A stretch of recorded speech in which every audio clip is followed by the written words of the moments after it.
Welcome back to the Khalifa International Tennis and Squash Complex, the men's doubles final here at the Qatar ExxonMobil Open 2012, featuring an all-German pairing and a Slovak-Czech duo.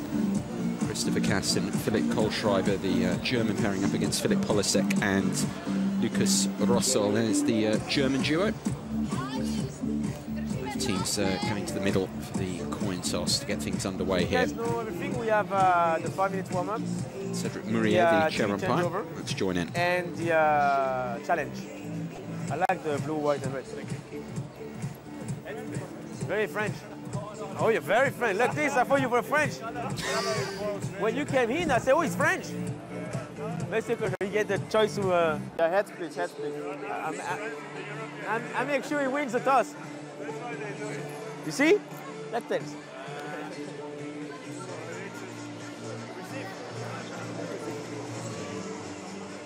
Good match, gentlemen. Wait, photo. Guys, Lukas.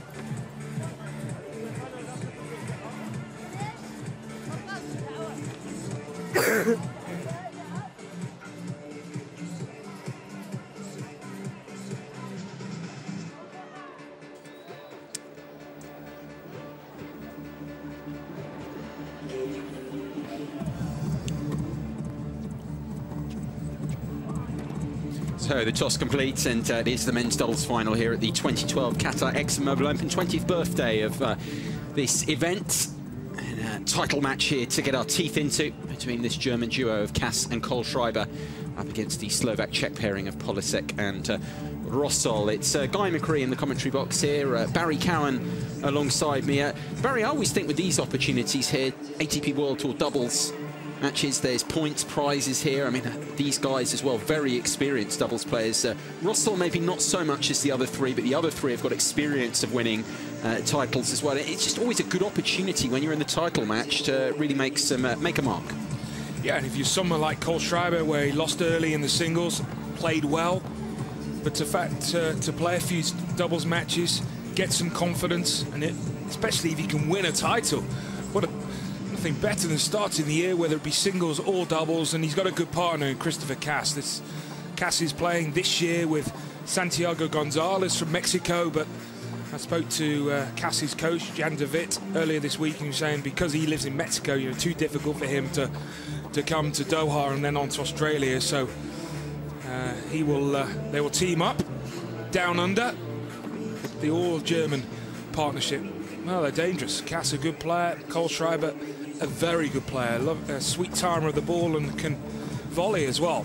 So I'm not surprised that they've got to the final. In the opening round, they beat the British pair, Hutchins and Fleming, seeded one, and they haven't looked back since. Yeah, Hutchins and Fleming were they felt really good coming in, and it was a very high-quality match by all accounts. Really tight one at the end, just a couple of points in it. Kohlschreiber, of course, we know all about him in terms of the singles form of the game as well. But a very effective doubles campaigner as well. 6 career doubles titles for Kohlschreiber. Ho Chi Minh City, the first of them, all the way back in 2005. Kitzbühel, Munich, Stuttgart, Doha, and Halle as well. He's won the singles and doubles titles, indeed, at Halle. Won Halle singles last year. It's good to see a top-quality singles player playing doubles as well. I say that within the WTA as well. I mean, it's just good to see players playing both forms of the game. Yeah, and we've seen the doubles at the World Tour Finals and the high quality. And I actually said last year at the O2 that I think it's time to have a wild card for the World Tour Finals, and they'd be singles players. So it's the top 2 singles players. So actually, at the end of the year, they're also fighting, so it'd be top 2 singles players in the doubles rankings. Wow. Okay. So they're actually fighting at the end of the year. If they can't make the World Tour Finals singles, then their focus might go into doubles a little bit. And last year, I think it would have been Dolgopolov and Melis as the pair. That would have been quite a pairing as well. They would have been a tough pair. Of course, Dolgopolov, he won, was it Indian Wells? Yep. Yeah, on the doubles there. Melis plays plenty of doubles as well. They've both got very attractive games on the eye as well. Actually, excuse me, it might have been Dolgopolov and Granolas. Okay. 2 minutes. So it was a couple of months, guys, since I looked into that, the O2. But still, it would have been a he would have. good pair. Yeah. And he's got ambitions as well, Marcel, of possibly this year in terms of the Spanish Davis Cup team getting in and playing doubles. He's a very good doubles player. This is Lukas Rosol's first final at the ATP World Tour level in doubles. No titles, no finals today, as you can see. Has done well at the challenger level before, but he's, I suppose, the least experienced of three. Polasek, we talked about Cass and Kohlschreiber. Polasek is very experienced, very successful in the doubles format as well. Rosol a little bit less so. That's what you want, isn't it, in your first finals, to play someone who's been there before, to sort of help you through the difficult moments. It's always a nervy time, trying to win your first title. 1 minute. But as usual with the Eastern Europeans, they return well. It's so true, isn't it? Most of them have returned well, have great backhands, at times it's technically weak forehands. No, you're absolutely spot on there. I was just thinking about it again. You think of all these European, in singles as well, but in doubles, obviously, the return is so important, getting good quality returning. What would you put that down to? Well, I mean, this is speculation, obviously. It's the DNA, guy. It's ingrained in their DNA from that part of the world, just to return. I think a lot of it is a reason why sort of Eastern Europe, indoors, they have very quick indoor courts. Yeah. So it places premium on having good quality return. So they learn to shorten their backswings, use the pace of the server. Where most Italian players serve poorly. Yeah. Most of the courts in Italy are on clay. Yeah. Where the serve is obviously not as crucial an aspect as on a quicker surface. And in Spain, they're just good. Yeah, Cedric Murier to confirm in the chair for this men's doubles final at this year's Qatar ExxonMobil Open. Probably put the German pairing as slight favourites here, but Polasek, as we've been saying, very experienced and more than capable of partnering with Rosol. Rosol is not a bad player either. I mean, they're a couple of very taller players as well, both 6'5".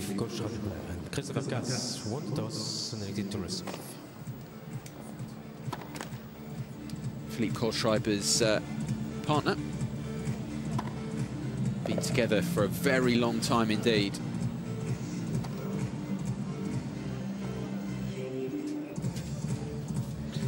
Cedric Murier said to Kohlschreiber before the match, it's nice to see you in French colours. He's very patriotic, Cedric. I mean, I had dinner with him a few times. Big rugby fan as well. Loves his sport. Yeah, he loves his rugby. He's actually been confused for a rugby player a few times. I forget who, but he's pointed it out to me. He said it to me a couple of times.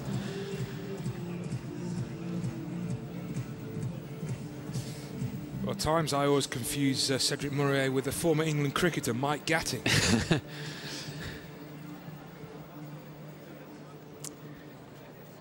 Just about ready to go then. Here in the men's doubles final title match here at this year's Qatar ExxonMobil Open 2012. German duo. Cass and Kohlschreiber against these men. Polasek and Rosol.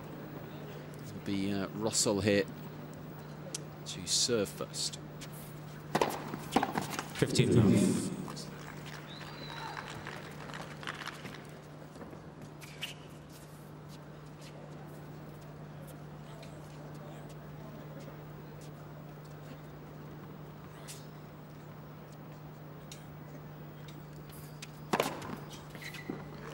love. Yeah, commenting on the fact they're not exactly short, either of these two men. We're going to see a few of those.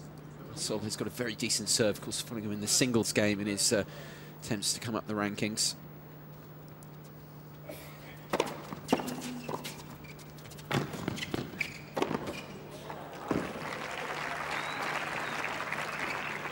Love.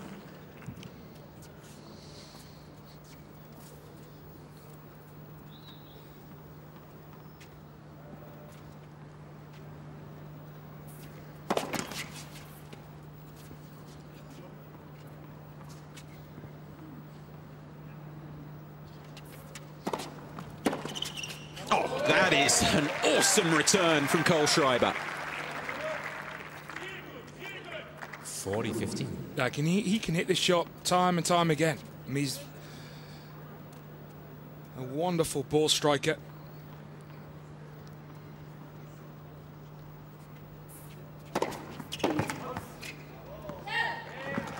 Kohlschreiber excellent return aside. The German's not able to make any further impression.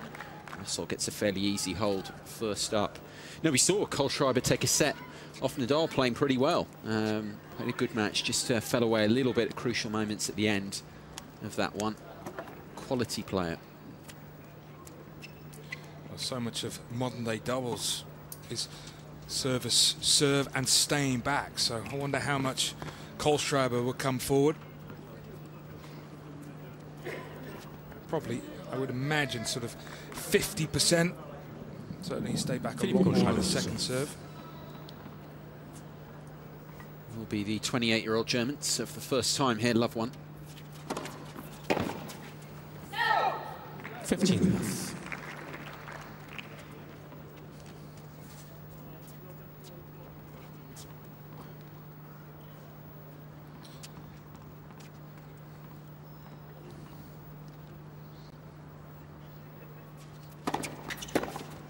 Love.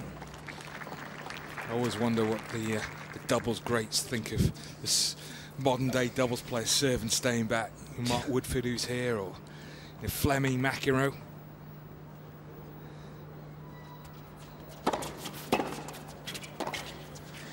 Yeah, it is a real sea change to see Kohlschreiber there with a decent first serve, not following it in and joining his partner in the forecourt.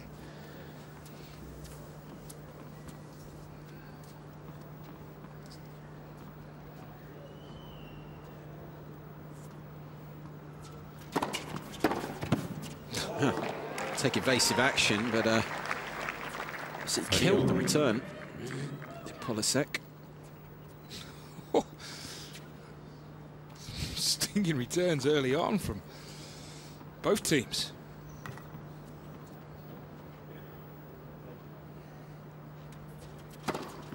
$40.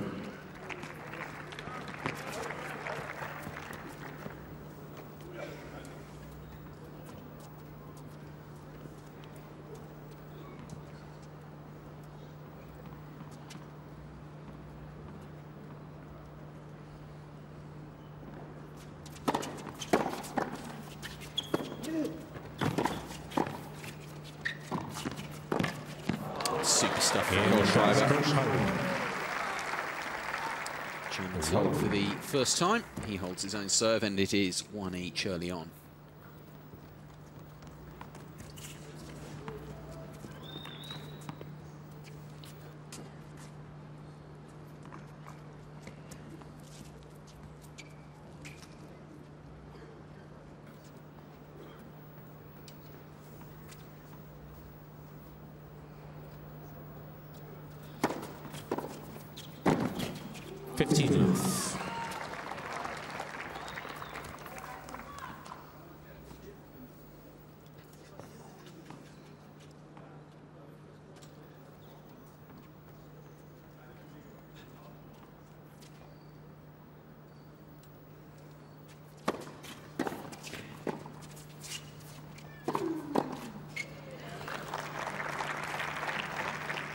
Rosol there will probably think he should have made that one.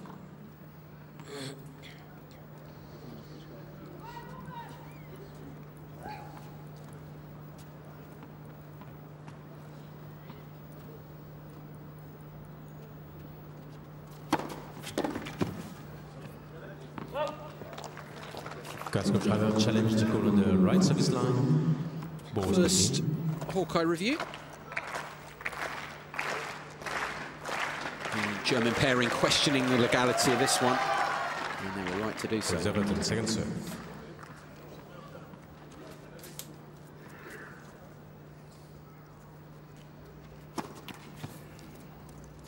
$15.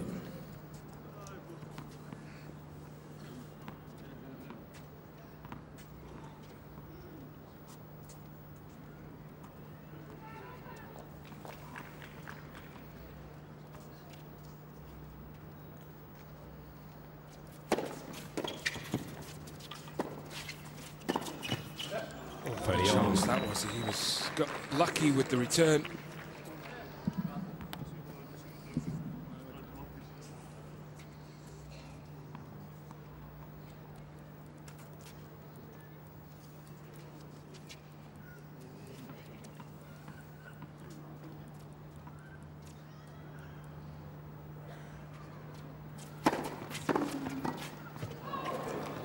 Volley error from Rosol there. A couple of them in this game, Barry, and it's just put them in a bit of difficulty.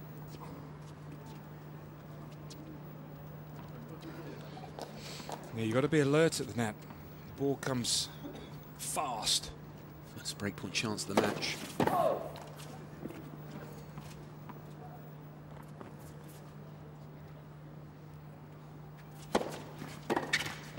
This deciding point, receiver's choice. Well, you would normally expect Kohlschreiber to take the sudden death point, the fact that he's a better returner. And he is, even though he missed the last return.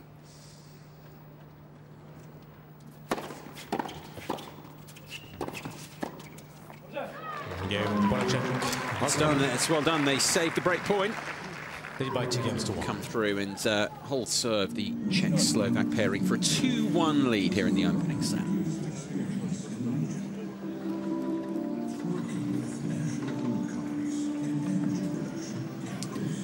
Got Robbie Koenig courtside, delighted to, because Robbie had some tremendous achievements in the doubles game. Robbie, Barry was making the point beforehand. We saw Philipp Kohlschreiber serving and staying back. What's your view on that? Because, you know, roll back a few years, you wouldn't have been seeing that nearly so often. Yeah, it would have been an eyesore, wouldn't it, a couple of years ago? But, yeah, it's an interesting one. The guys, I think the guys who aren't particularly good in the forecourt are realizing that they shouldn't be serving volleying and that they are staying back and trying to play to their strengths. But I still think if you look at the very top of the doubles game, those guys are pretty much out-and-out doubles players serving and volleying all the time. The Brian, Zimonich, Lodra, you look at the likes of Marini and Nestor as well. Those guys really dominate the sport, still play like Barry and I traditionally knew doubles as. Time.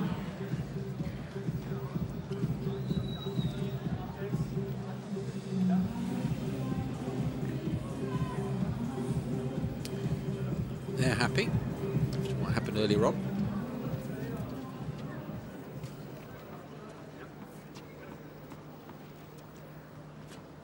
Good crowd inside for this one still. And serving for the first time here, 1-2.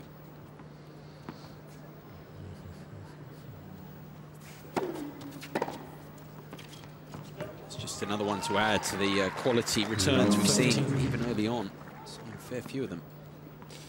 He moved very quickly to his left, Cass. Almost like it was, well, my partner's going to cross, but not so. Great return.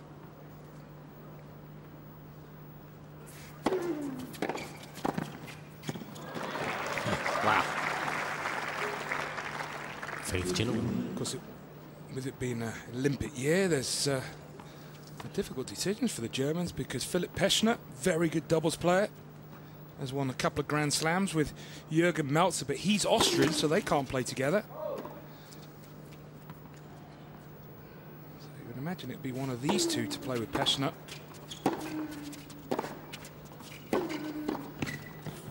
Ah, beautifully cut off there.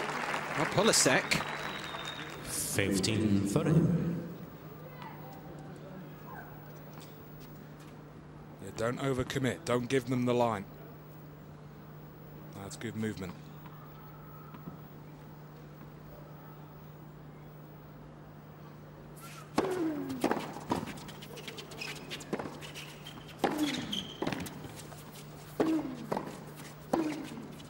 Oh, that's brilliant. Thought Kohlschreiber's reaction volley earlier in the point, that was perhaps even better than that one. 30 all. How did he get that back in play? Well, Robbie, when you were playing doubles, did you sort of have set plans early on, like you would always go to the net player in the opening game? Yeah, I would try and send a message, especially if it was a team where I knew the guys like to poach a lot and get in your grill.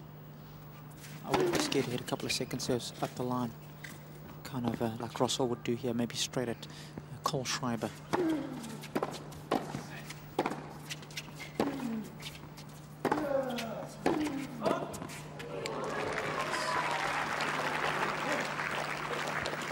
Yeah, I'd always try and send a strong message early on in the match, Barry, and hopefully later on in the match it would come back and pay dividends to me. You know, you're laying the foundation, and when things get tight, that's when you want the rewards. And were you nasty, Robbie? If you had a volley on top of the net to tag your opponent, would you go for him? Buddy, at 5'8", you've got to use everything in your arsenal.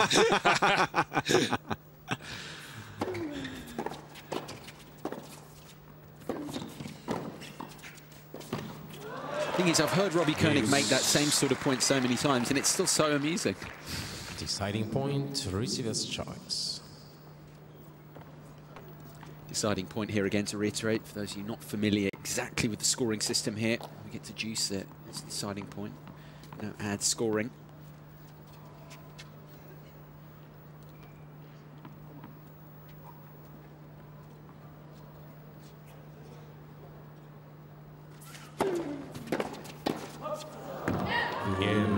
Just wouldn't have expected Kohlschreiber to miss that.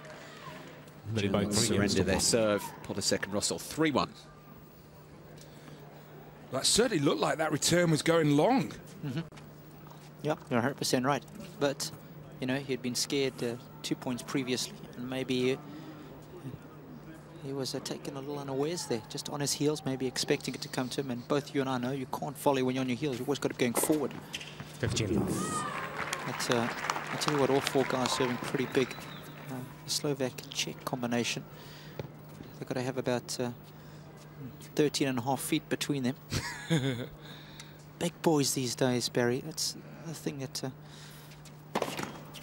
I'm so amazed about. I was at a futures event in my hometown a couple of months ago. I couldn't believe the average size of the guys playing the sport. It's definitely increased a lot since when I was around. 15. Robbie referring to the fact the height of these two, both 6'5". Philipp Polasek and Lukas Rosol.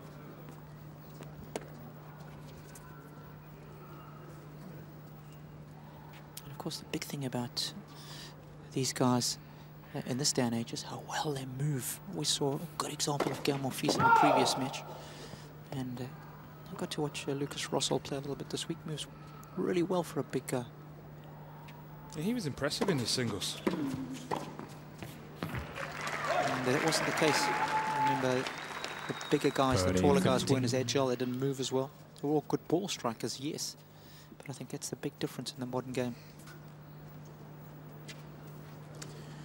Rosol impressed to an extent before falling in the opening round in the singles draw to Viktor Troitsky.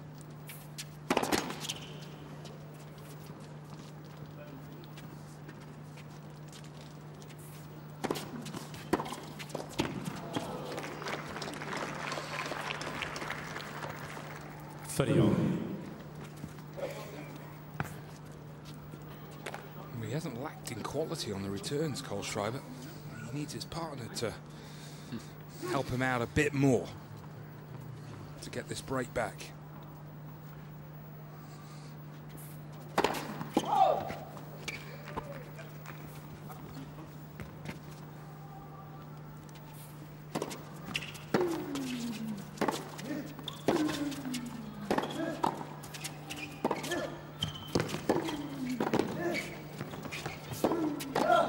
So nicely done. Series of excellent shots from Rosol.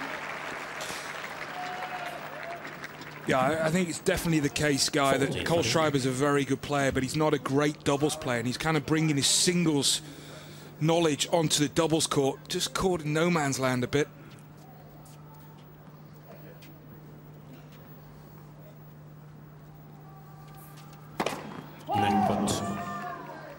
What? 200 Ks, but not legal.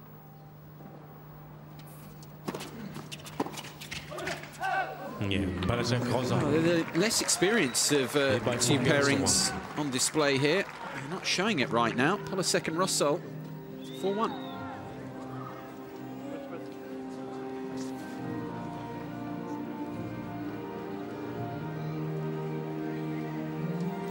Yeah, Robbie, what would be the one bit of advice you would give a good singles player who's looking to play doubles in terms of the movement? I think most of the problems really occur around the net, Barry, and I just encourage him to stay on the balls of the feet and keep moving forward. I think if you can really get into that mindset, it's going to serve you well. And the moment you start to get on your heels, that's when you're going to get pegged, you're going to get tagged, and it can be a bruising encounter out there. And do you think that is the case because, of course, he missed those couple of big volleys, so it tends to stay with you? Yeah, and in fact, you know, it kind of manifests itself, doesn't it? It just gets worse, I think, and you start backing up more and more. But of course, good volleyers, the likes of guys who've got great reactions, Leander Paises of this world, Max Marinis, they're always looking to move forward. Even when guys have got short balls, they're going to shorten the backswing, but somehow they're going to shovel it over.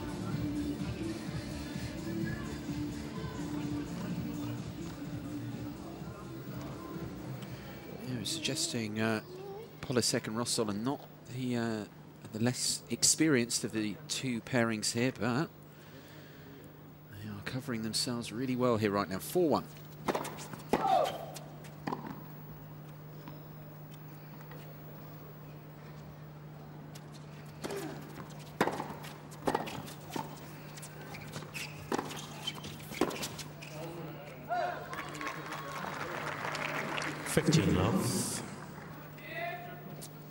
Since the introduction of the new rule changes with sudden death at deuce and the match tiebreak, the score or the momentum can change so quickly.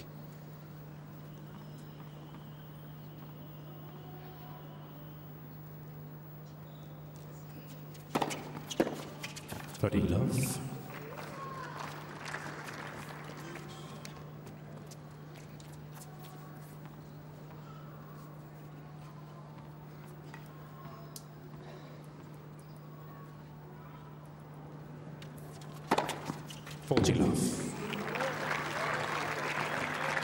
It's pretty big, just under 200 Ks, that one.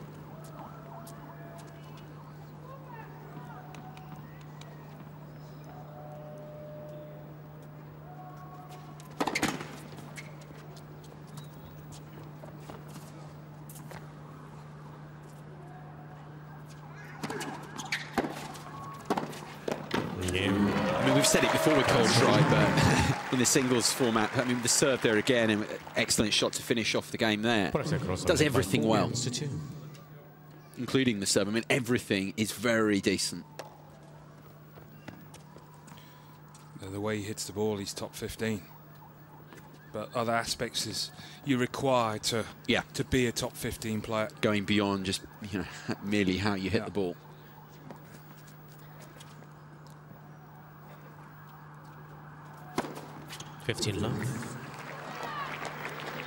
Third ace for the Czech-Slovak pairing.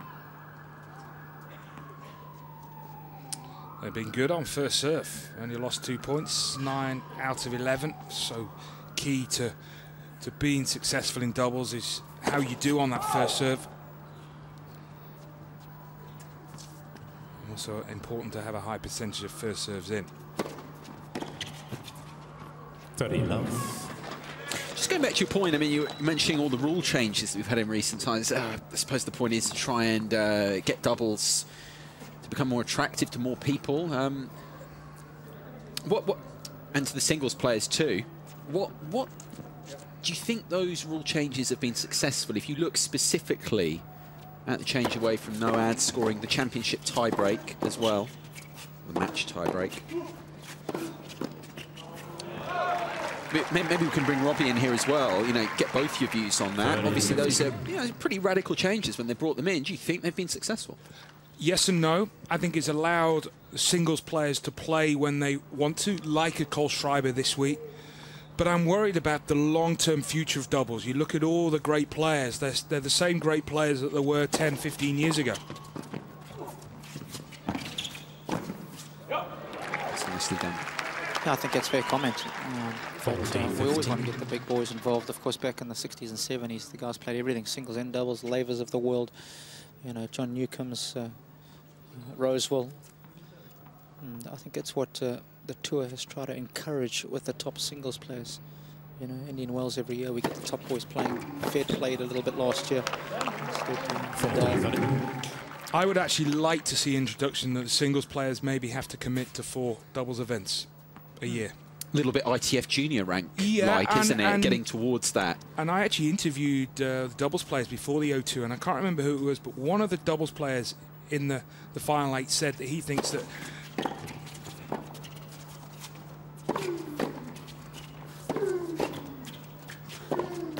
the doubles ranking could be used partly for the singles ranking, which is interesting. Polasek and Rosol continue to impress. They're a game away from taking the opening set here at 5-2 to the good.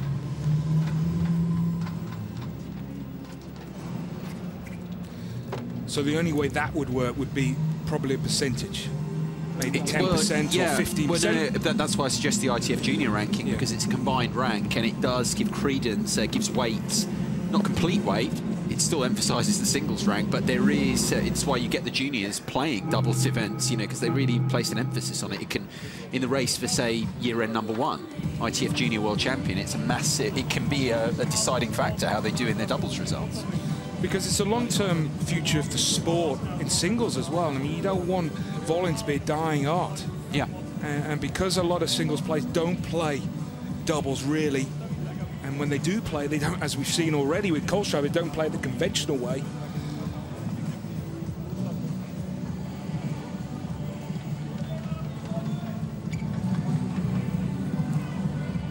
Time.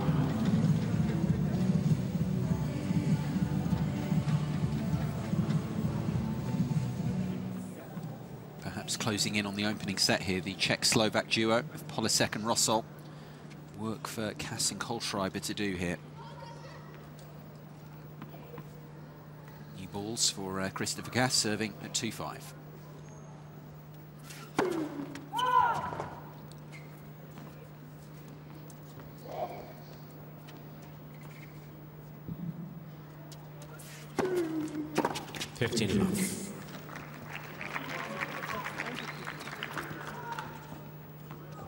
Actually not got the best of records, has he, Cass? Because he's very experienced. We're saying 3 of them, Rosol not so much, but the other 3 have had plenty of experience in ATP World Tour doubles finals and winning titles. Only 3 titles, 12 finals he's lost.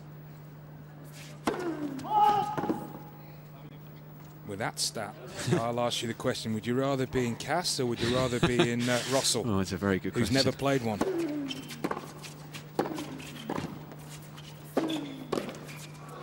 Slapped.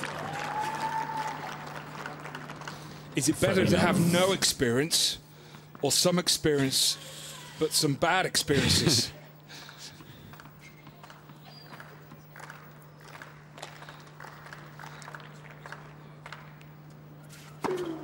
Hot.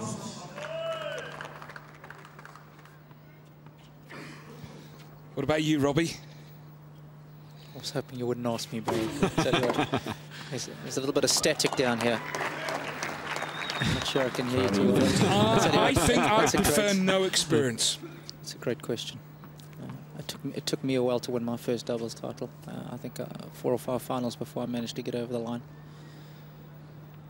So I think it's not that easy to do it first up. That's well done. Robbie Koenig's career record, unreliably informed, 5 ATP doubles titles, 6 finals losses. Good conversion rate. It's better than Christopher Cass's. Much better. It's for 3-5. But you know what? I'd rather lose 12 finals than not be in a final.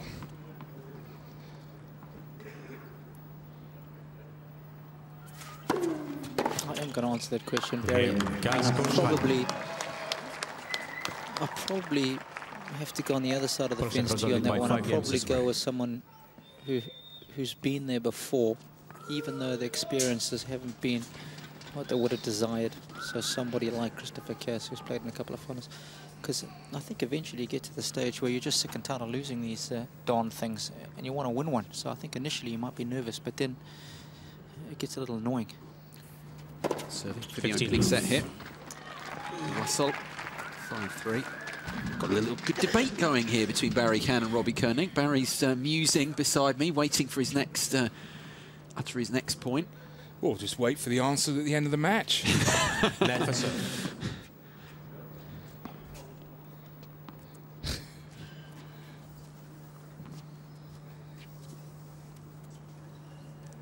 to say, I've been impressed with Rosol.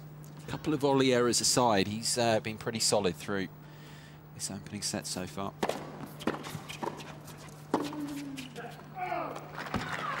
30 love.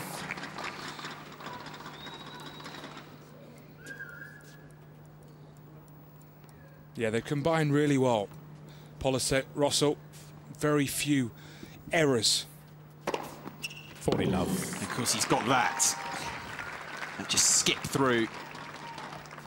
Just shy of 200 Ks. 3 chances to get this opening set done.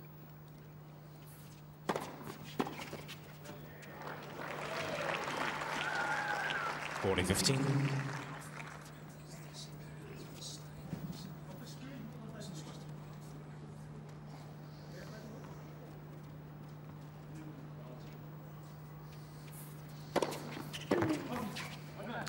Get it done second time of asking.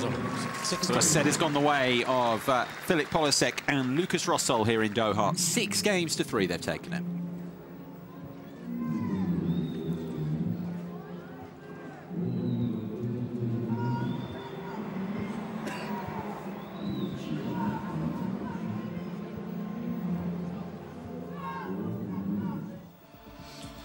Quick-fire tennis, but quality tennis from Polasek, Rosol. They served really well. They took away time from Cass and Kohlschreiber. It really came down to that Cass service game when Kohlschreiber missed a few volleys. And that was the difference between the 2 pairs in the opening set. Certainly good enough, Cass and Kohlschreiber, the Germans, to find their way back. But at the moment, Polasek and Rosol, they're certainly looking like a veteran pair out there.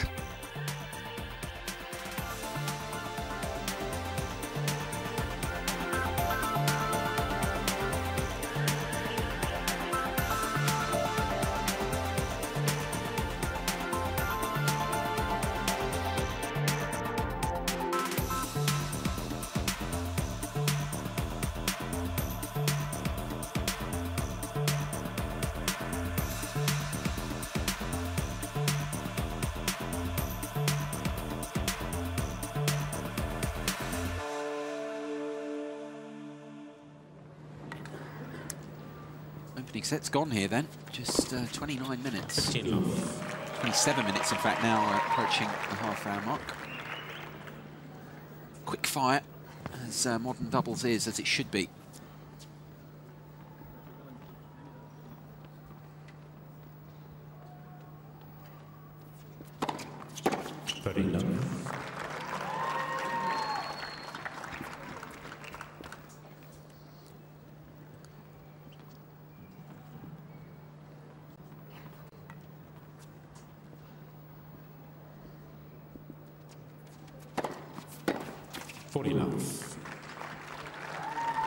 Cass and Kohlschreiber only had to play the 2 matches to come through to this final. The others, the opponents on the other side in that play 3, but of course they benefited in 1 round from a walkover. Alex Bogomolov Jr. withdrawing from the singles and doubles earlier in the week alongside his partner Igor Knitsin.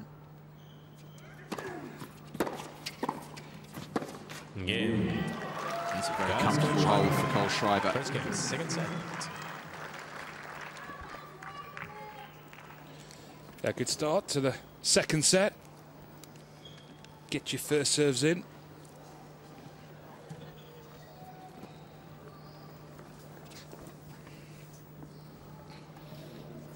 I like your sentence there, Barry. Quick-fire tennis.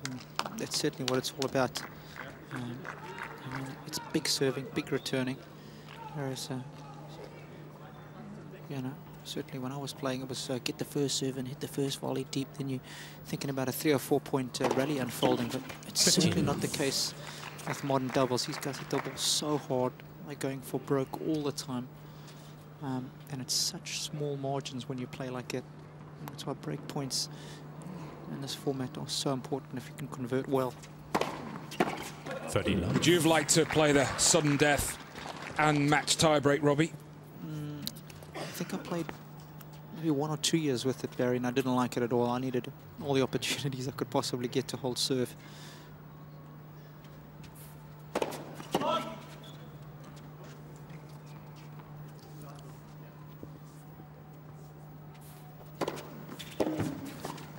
Yeah, I'm not sure 100%, Guy, but think in terms of upsets with the new format, exactly the same as the old format. Sure. You would have thought there would be a bit more potential shocks, but yeah, it hasn't been the case.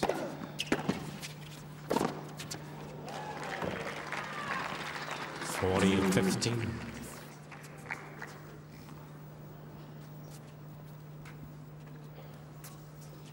I think it's the mindset, Barry. Initially, it was a shock to all the doubles guys when we had to play that way. But I think over time, you get used to it. You just accept it. You have to get on with it.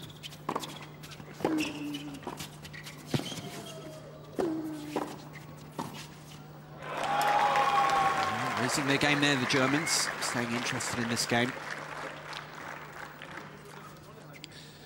40. Well, as Robbie said in the opening set, so vital for the net play to be on the toes, and Kohlschreiber was with that volley. They're just not able to get 2 or 3 points in a row. Yeah, Polasek, Rosol. Illustrated perfectly there. As the door seems perhaps a little ajar, it's slammed shut. These two continue to impress. 1 game each.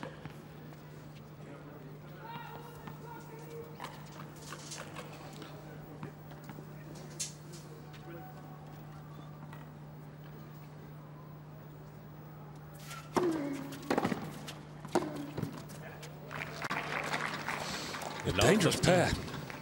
Return well, serve big.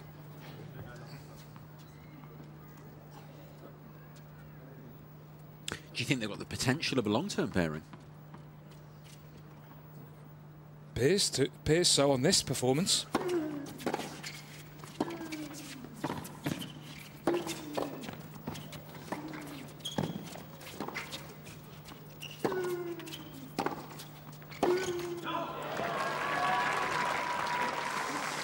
Well, they won the point, but a bit of inexperience from Rosol. He should have been at the net. He actually had to come up with a remarkable backhand to win the point in the end.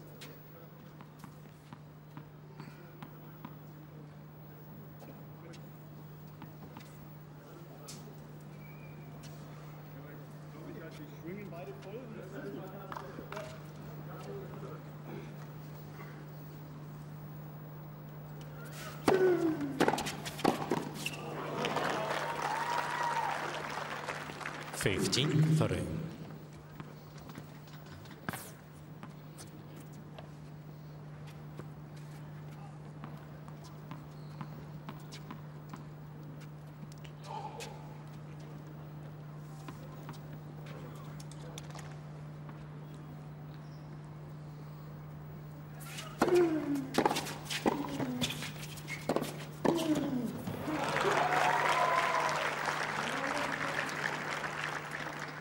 Well, he played the role of the captain in that point, Cass, and it was very good play, good volley. Huge game this for the German pairing. Dropped their opening set. Big trouble at love 30 down.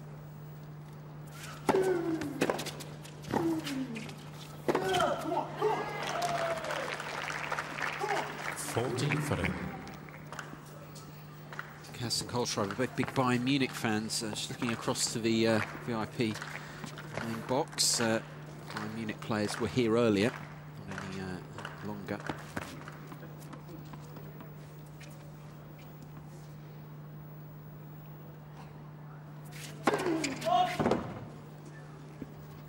Bayern Munich have got some good players, always have.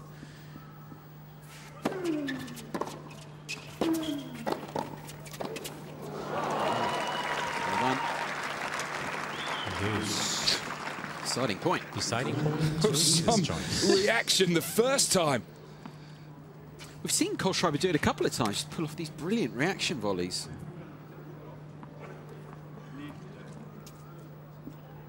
Maybe not reaction volley in that case, reaction contact. Not sure how much he punched through the ball, but amazing he managed to get it back.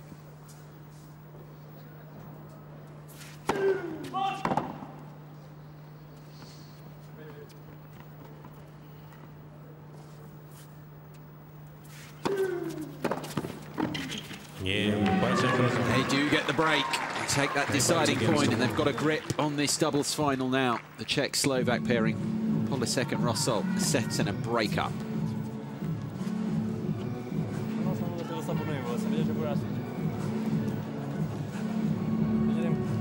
The reason they're such a dangerous pair is they both serve well, they both return well, but they both return with pace.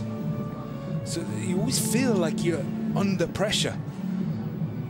And sometimes you get, even the great doubles pairs, you get one guy who's a better returner than the other, or one server who's better than the other. Good crowd have stayed on. I'm sure they're enjoying this performance. Philipp, Polasek and Lukas Rosol, who are controlling this doubles final right now. The Germans have a comeback in them.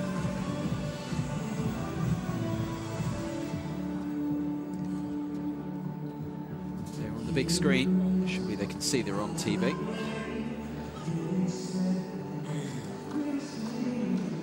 Time.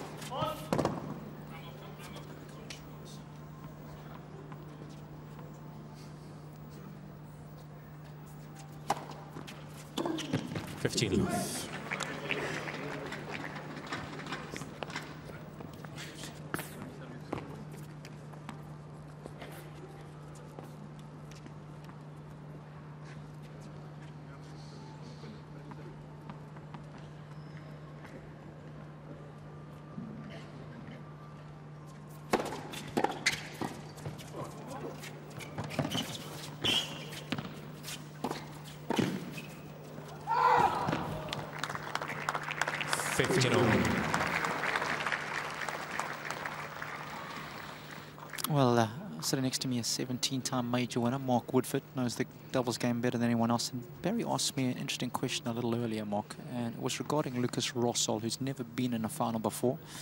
Christopher Cass has been in a whole bunch, but he hasn't converted very often, 3, I think, in 12 finals. Which camp would you rather be in this situation? Having had some experience but not good, or being there for the first time? That volley goes long. I think I'd rather be on the in the Rosol camp. To me, he's such a young player, new player. Obviously, it's a big result for him to be in the final. But I think if he starts off with that winning feeling, then he can build on that. Unfortunately for Christopher Cass, with the strike rate that he has in the finals, not being not even 50-50, I think then if I was playing against him, that's the person I'd be hitting the ball to all the time. So it kind of, even though he's had some success making the finals, in the big moments, there's obviously a bit of a question mark on his ability to finish off the, that one final result. Yeah, he's been found wanting, no question about that. So you have it from someone who's been there and done it all too often. One more question while I got you here, Mark, of course. The doubles game has changed somewhat. A lot of guys staying back a lot more these days. But I made the comment to Barry that still at the top of the game, the guys are still playing conventional doubles. What's your whole take on it? Yeah, the doubles has changed, and I think, it's each to their own. Obviously, Todd and I, we made a name of, serve and volleying, and I still believe under pressure, in the big matches, serve and volley in doubles will win you the big titles. I just don't see any of the prominent doubles teams of today, and that includes, the top half dozen. When it comes to the big moments, they don't stay back, they keep coming forward. And I know that the way the game has evolved, everyone has a much bigger serve now. They can afford to stay back now and then behind the serve, like this Czech duo here. They own big serves. But if I was up the other end, I think even if it came down to that 1 or 2 points, I know that they're going to stay back, and I'd be trying to get myself to net and plus my partner. We're so insightful when chatting to Woody. 15 Or should I say Pekka. His partner was better known as Woody. Yeah, one other question, Robbie, that you can answer, and also Mark, is when you played a pair and one of them was worse, did you target the worst player early on to try and destroy their confidence? Barry's question to you, Mark, was when you were playing against a team and one of the guys was a little weaker, did you make a concerted effort early on in the match to really go after that weak link and try and send a message?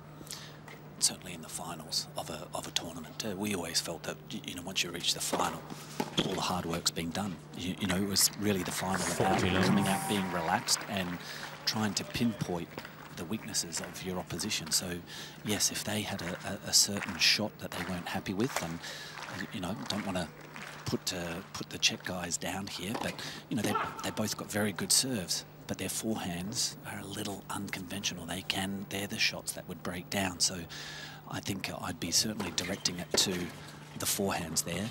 And as you said about Christopher Kuss, just his strike rate, his win rate in finals, not overwhelmingly strong. So I know in the big points, be hitting straight to him.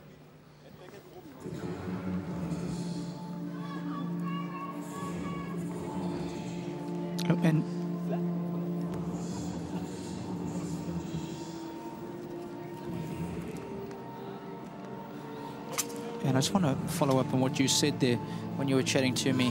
When you were playing big matches, was it more a case of focusing so much on what you were doing, or did you spend quite a lot of time thinking about what's going on the other side of the court? Because I asked you that, because in singles a lot today we see Federer saying, and Nadal's and those guys saying, I only worry about my game. If I play well and I'm going to beat the other guy on the side of the net. What was it like for you and Todd? Well, it was a bit of both. I think we had to recognise what the strengths and weaknesses were up the other end. Certainly, we felt very comfortable once we reached the final. As I said earlier, all the hard work had been done for us. It was such a luxury to get to that final and just relax. We knew that we were in good form. Then we could focus in on the other guy's weaknesses.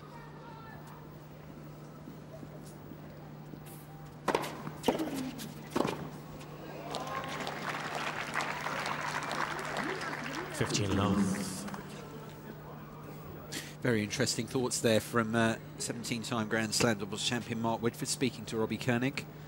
Sure we can digest them further.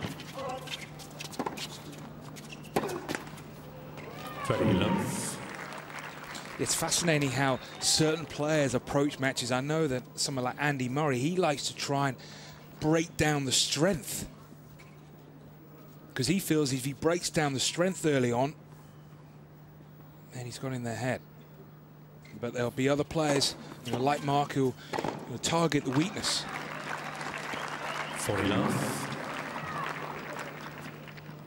Moving through another service game here. They've been highly impressive on their own ball. Polasek and Rosol haven't just given up a couple of break points so far.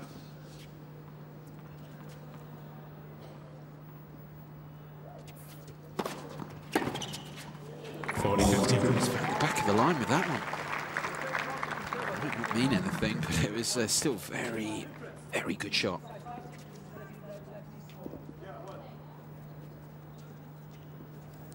I understand. You might think, I agree with you, but it has been like this for 20 years or 50 years.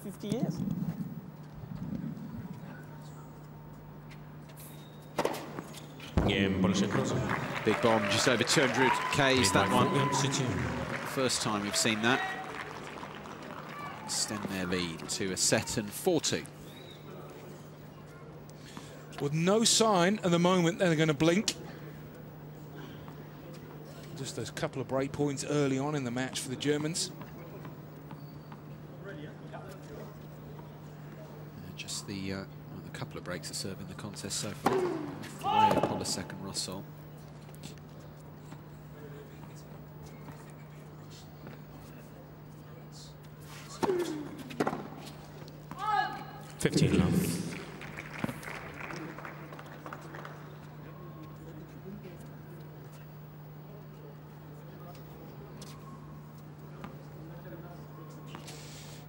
With a little altercation with Kohlschreiber and Cedric Murray.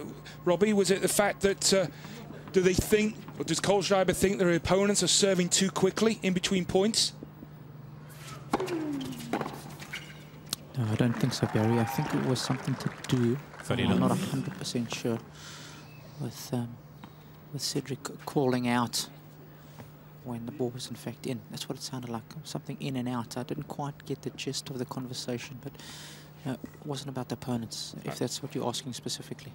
Thanks, Robbie.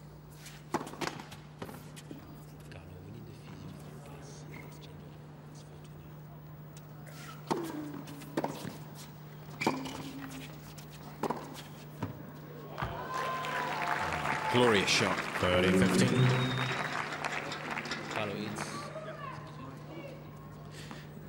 Yeah, nice little touch here.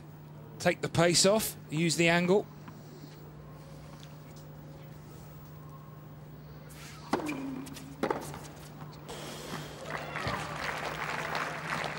These two have got some game. Well, the tactic is questionable. Slow the first serve down into that shot. His favourite play. Not advisable. Still taking advantage and threatening another breaker serve here. Remember what I said at the start. Eastern Europeans don't have a bad backhand. 30-14. They just can't afford those. Break point now that you've got to feel the way Polasek and Rosol have been playing. This is a match point.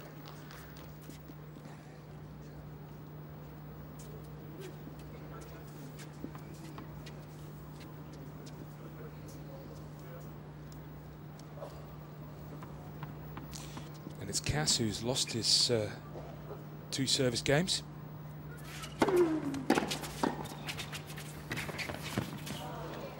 It's their course match point. They get another go at it, so it's actually effectively a double match point. Missed out on that one.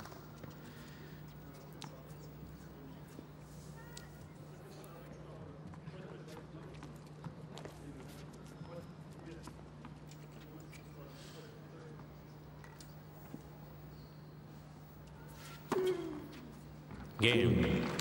Stepped up well there, did Cass. Once Polasek and Rosol a little bit frustrated, but they are still very handily placed here at a set and a break up.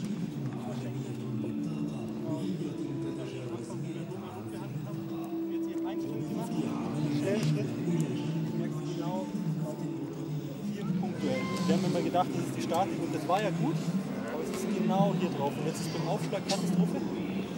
Ich kann weder, nee, ist ein bisschen höher sogar.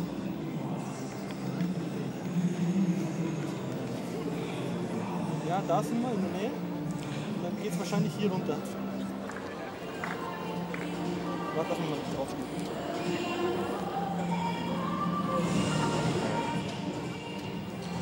ATP physio, and behind him, Carlos Sanchez. Carlos has been around for a few years. Aufschlagen muss ich jetzt erstmal nicht, aber es ist halt so, dass es war ein Sprint und ich habe es sofort gemerkt. Ich dachte, das ist im Endeffekt Zerrung oder so. Dann geht es darum. Nein, es ist genauso wie vor 7 Tagen. Ja, aber das war wahrscheinlich doch auch so. Just give a quick call to my brother who lives in Germany. Yeah, I was going to translate for German. Eigentlich mal abzuwägen, was passieren kann, bei welchen Schritten, die du eigentlich weglässt. Der halt kompensiert. Aber ja, meine ich ja, aber ich meine. 5-5 muss ich ja nicht sichern. Natürlich nicht. Ich sage jetzt auch nicht, dass ich es nicht so merke. Okay. Ich glaube nicht, dass es ganz schlimm wird. Es ist genauso wie am Anfang der Woche.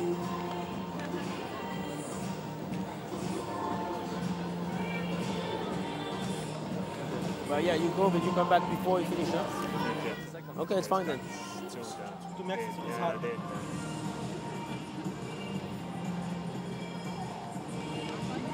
Es war vielleicht auch nie ganz weg, weißt du, aber es war halt so, dass ich es nicht mehr gemerkt habe. Ja, aber du darfst nicht vergessen, wir haben kein Match gehabt am zweiten Tag. Sag ich mal, ein gutes Match gestern, wo es nicht viel. Da ist, wenn du da drauf gehst, ist es so schmerzhaft.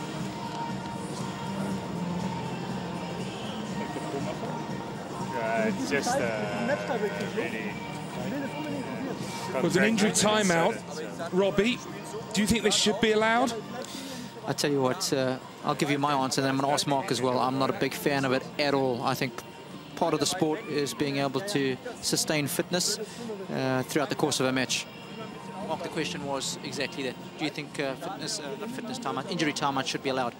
Well, he's getting treatment for, you know, what looks like the quad muscle, yeah. And, you know, look, I think there's probably a bit of sportsmanship involved here. I think it's a great time to, you know, to try and bring the trainer out, break up the momentum. You know, I don't think that he, you know, it should necessarily be treated for cramp, because that's kind of what, you know, the trainer out there is rubbing in that particular area. But, you know, again, these guys are down. The Germans are down and out. They just almost were down a set and 2 breaks.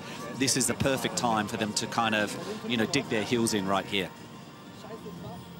Yeah, and of course, Polasek's got the trackie on. He doesn't want to get cold. It is chilly down here courtside. No question about that. You know, this injury timeout's going to end up being probably closer to 4 or 5 minutes. But I am not a fan of it at all. For me, sport is all about conditioning, and I think that's what makes tennis such a great sport. Is you've got to be in unbelievable shape day in and day out to compete. So, you know, get a massage because you're cramping. I just don't buy that. I never have. 100% with you, Robbie. There'd be the one rule change that I'd like to see different. One rule change. No, that's the, well, if it had to be one rule change, yeah. There's quite a few on my list, but it's the problem in this sport, trying to get things changed. But I will say, if the rule's there, why not do it? See if this disrupts Polasek and Rosol's rhythm in any way. 4-3. Sport, after all, is all about winning. And if it helps you win, you're going to do it.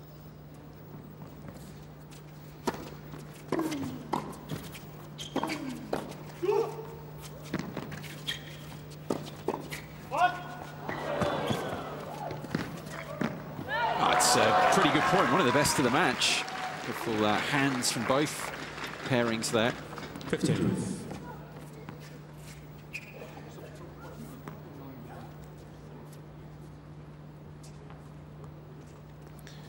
Some fascinating exchanges.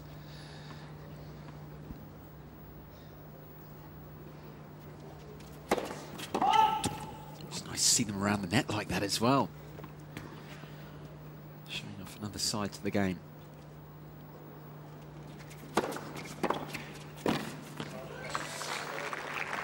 Well, he's missed 2 first serves in this game. They've got their teeth into a service game, something they haven't really been able to do for a while, the Germans.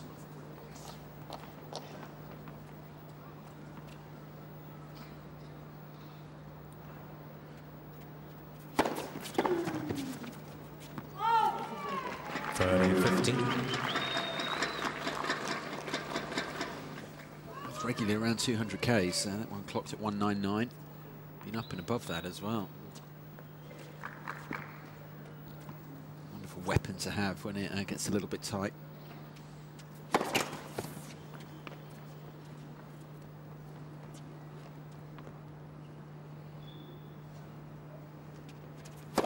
Nine seconds.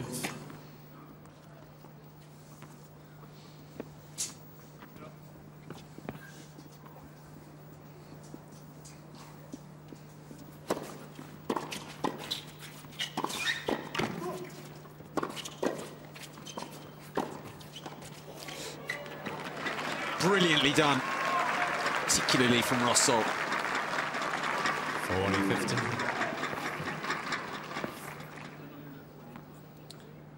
40-15. Quick hands, and also quick to realise he had a bit more time to hit the drive volley.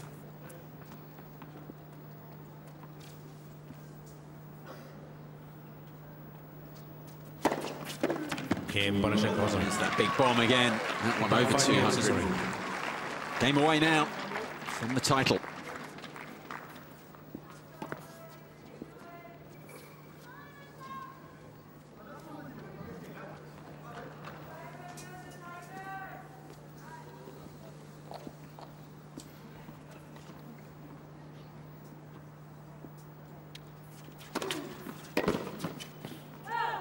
enough.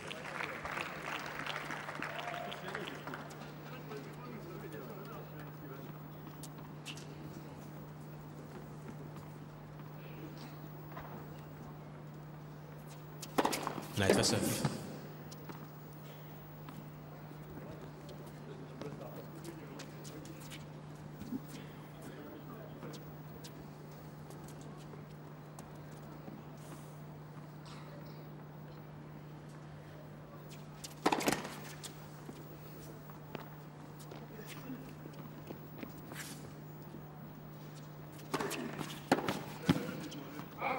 30 love.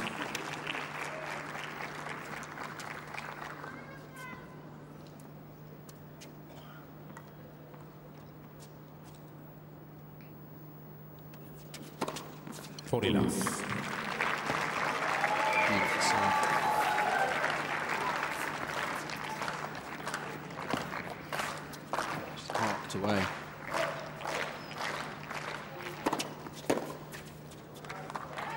It's a very effective service game from Philipp Kohlschreiber. Throwing in the towel yet, the Germans. Really big ins now. The second Rosol to serve for the title shortly at 5. Es ist warm, aber es ist da. Ja, aber das ist halt. Mehr kann ich Es ist nicht mehr so schmerzhaft, das warm ist. Dann lassen wir es. Ja, okay. Okay, und dann sehen wir uns. Danke. Doesn't seem to have affected Polasek and Rosol, the fact that Cass had the medical timeout. Yeah, I actually think initially it did, Guy, because he missed a couple of first serves and there was a couple of tentative volleys early on in that first point, but so important that when you do go through difficult moments that you scramble. Yeah. And they were able Yeah. to do that. Yeah. They were competitive and then... And the serve came back and then the serve came back. Yeah, yeah. And as always, when you are serving for a title, it's the first point. And so nervy moments for Rosol. I wonder whether he'll look to get the first serve in and his partner will take over.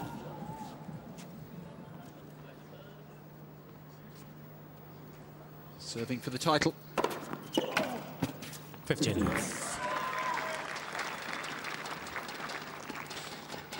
Big responsibility on Polasek here as well. I mean, we've commented on the fact Rosol, this is his first ATP World Tour doubles final. Polasek's been there and done it before.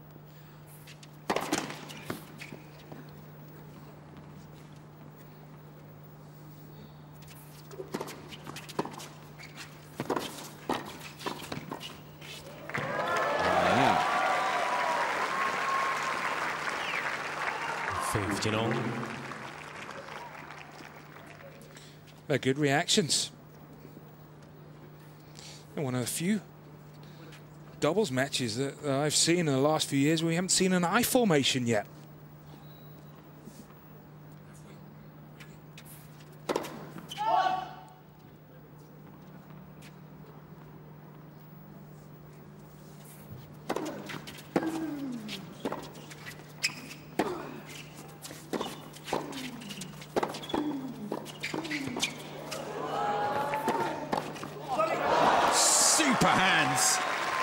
Particularly from Polasek, he really stepped up there, and they're 2 points away. Mark Woodford hands. Brilliant. Superb. Not for Cass. Absolutely.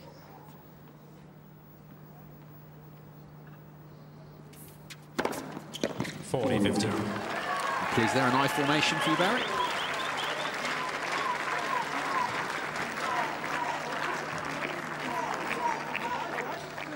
Half the time they haven't needed to because he just served cannons.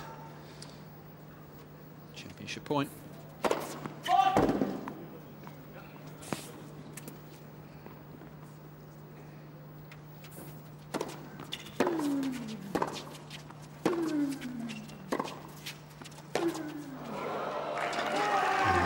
It's all over. What a performance from these two. Would have given the Germans maybe the slight favourites tag coming into this doubles final. But Polasek and Rosol thoroughly deserve this.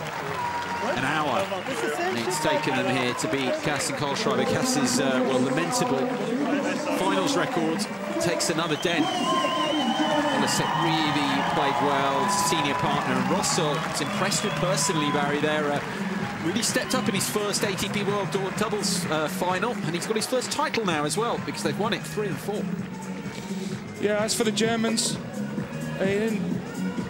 Germans didn't play that badly, missed a couple of volleys, but the evening belongs to Polasek and Rosol. They really were a very good pair this evening. Everything you would want from a good doubles pair. They serve well, they return heavy, and they were solid at the net. So a great moment for them, great moment for Rosol to win his first title, and I'm sure the way they played, that won't be the last. Just standing by for the presentation. Robbie Koenig will be carrying it out on court, the trophy presentation. Remember, this was the championship match in the doubles here this year's Qatar ExxonMobil Open. All together. Two men, the winners. He, one of the losers, along with his partner there, Kohlschreiber, coming up short. Won titles together. They've also lost finals before. Was up in Basel back in 2008. It's another final run, but no better. He's having a look back here at what turned out to be championship point.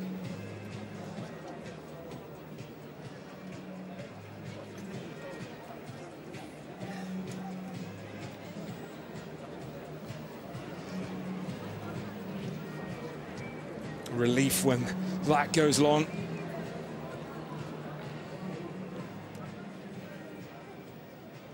First maiden ATP World Tour doubles title for Lukas Rosol. The way he played, you would think that he'll win a few more as well in his career.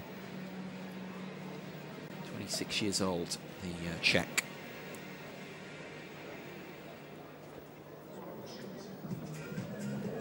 Polasek, well, he's been there and done it before.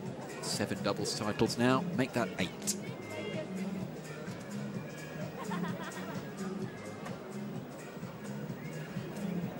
Won 3 doubles titles last season. Already has opened his account in the opening week of 2012. Polasek. It's so nice to start the year in a positive way, get a few points on the board, and go down to Australia with high hopes.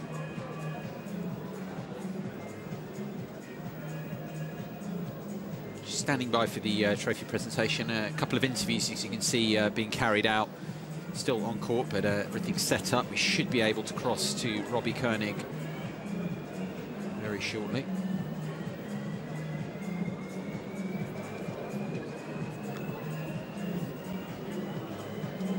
What do you think they make of it, quickly, of this, reaching the final? What's going through their minds at the moment, Barry?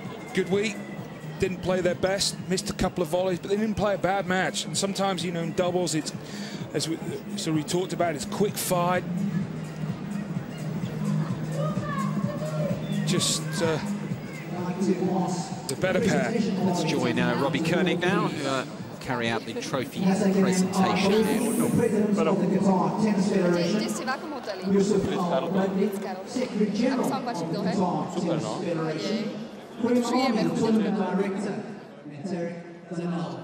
Associate Secretary of the Qatar Tennis Federation.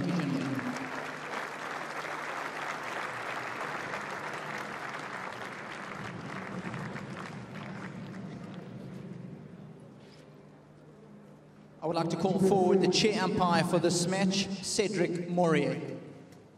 Is Cedric not here? Okay. I'd like to introduce the doubles runner-up that played a good match today. Bad luck. Philipp Kohlschreiber and Christopher Cass.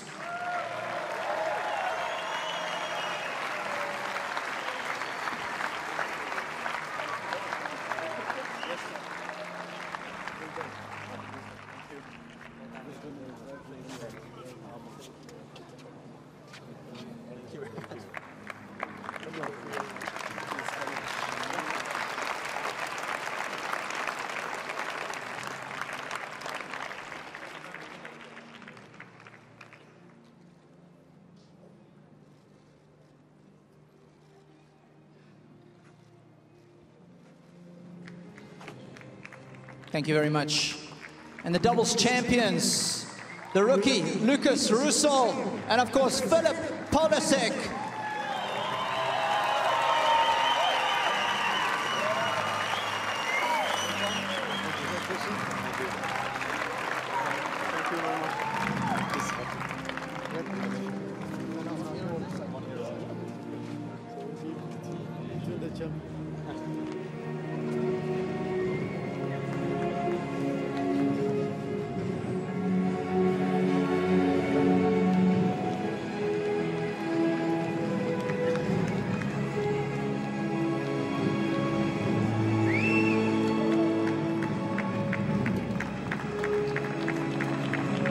Thank you very much. Thank you, ladies and gentlemen. We're going to have a quick chat with one of the boys.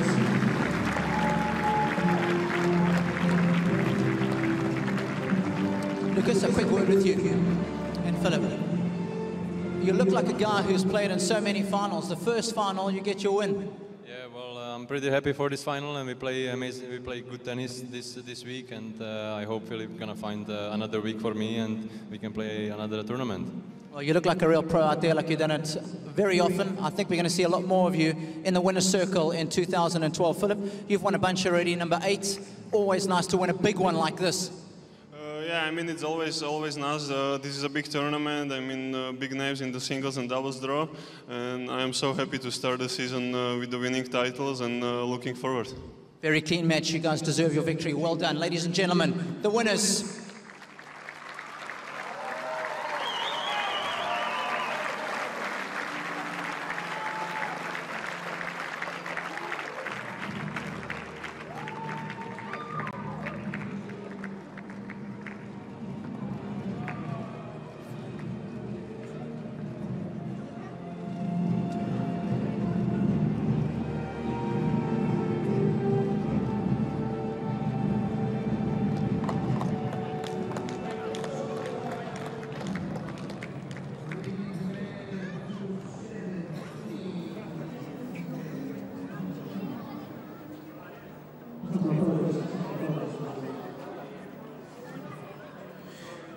So, Polasek and Rosol, the winners here, the champions at the 2012 Qatar ExxonMobil Open doubles, beating Cass and Kohlschreiber here in the championship match.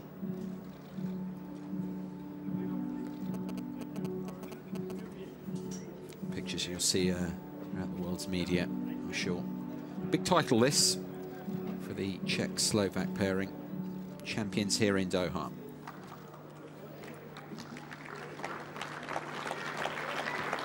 Barry Cowan, please review the match statistics.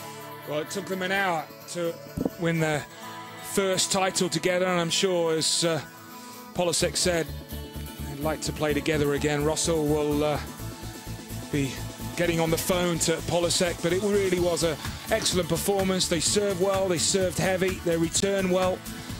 So often in doubles, if you can do both of those and upset your opponents as they did, just made life difficult for them. Squeezed their time, and they were deserved winners. 6-3, 6-4.